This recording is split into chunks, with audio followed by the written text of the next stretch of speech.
This is the brand new Moto G10 Power, launched with near stock Android at an attractive price point. Let's get it unboxed. The first thing you'll see is the phone. We've got the Aurora grey color variant, but it looks more purple than grey. It also comes with a unique wave texture on the back that helps in offering a better grip. Let's keep it aside for now and see what else we get in the box. There's a bit of paperwork for the quick start guide and safety instructions. Underneath that you'll see the 20-watt charging adapter. There's also a USB Type-A to Type-C charging cable. The last thing in the box is of course the SIM ejector tool. Now let's keep all this aside and get straight into the Moto G10 Power. The front of the phone has this pre-applied plastic sheet that holds the specs. Let's get that off first. On the design front, the Moto G10 Power features this textured back with raised edges that look a bit like waves. It's plastic, but the device does get an IP52 water repellent design.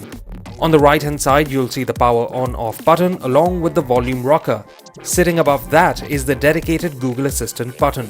On the bottom is a microphone, USB Type-C port and a single downward firing speaker.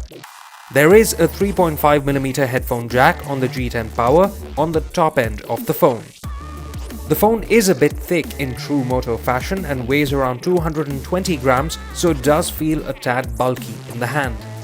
There's a physical fingerprint sensor on the back that's got the Motorola logo etched into it, a common sight on G-series devices. Once you set it up, you'll see the phone's 6.5-inch HD Plus Max Vision IPS LCD display. With a Snapdragon 460 chip and 4GB RAM, it feels quick enough to respond. Along with Motorola's classic near-stock Android skin, there's also Android 11 on the G10 Power right out of the box, which is an encouraging thing to see at this price point. Being a Moto device, the camera app is chock full of various shooting modes. They make full use of the 48-megapixel quad-rear camera setup and offer things like a dedicated night mode, ultra-wide, macro and manual shooting options. The selfie camera is an 8-megapixel sensor that's embedded in a water drop style notch at the top of the screen. Keeping the lights on is a large 6000 mAh battery, and the G10 Power comes equipped with various power saving and adaptive battery modes that help get the most juice out of the phone. Internal storage is 64GB, but there is a hybrid dual SIM slot that can be used to expand the storage up to 1TB with a micro SD card. Thanks to the Moto skin, there's various customizations that can be made to the user interface. Everything from system fonts to accent colors can be tweaked to your liking. There's Moto gestures as well for things like turning on the flashlight, taking a screenshot and much more. But that's not all for this unboxing. We've also got the Moto G30 in the house, so let's get that unboxed and set up too. Open up its box and the first thing you'll see is the phone itself, but unlike the G10 Power, it's wrapped in a protective TPU case. Dive deeper into the box and you'll find the usual paperwork, followed by the 20-watt charging adapter and the USB Type-A to Type-C charging cable. Also present is the SIM ejector tool. Now let's get into the G30 itself.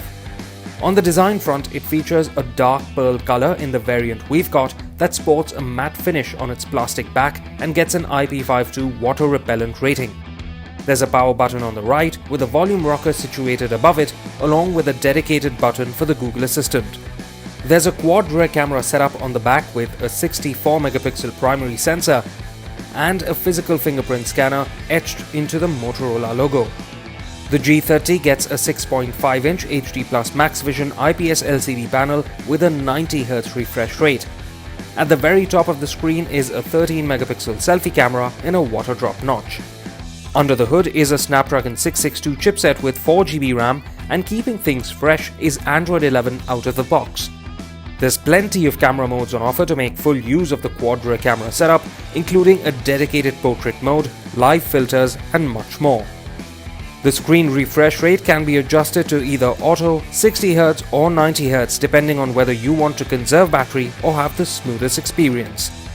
Battery on the G30 is a 5000 mAh unit, and Motorola has provided enough battery saving features on this one. Storage is 64GB internal with a maximum 1TB expansion possible if you use the micro SD card slot on its hybrid SIM card tray. Like with other Moto devices, there's loads of customization options for the user interface and quick gestures to trigger specific functions. So that was our unboxing and quick first look at the Moto G10 Power and Moto G30 smartphones. If you like this video, check out our YouTube channel and do watch out for our upcoming full reviews.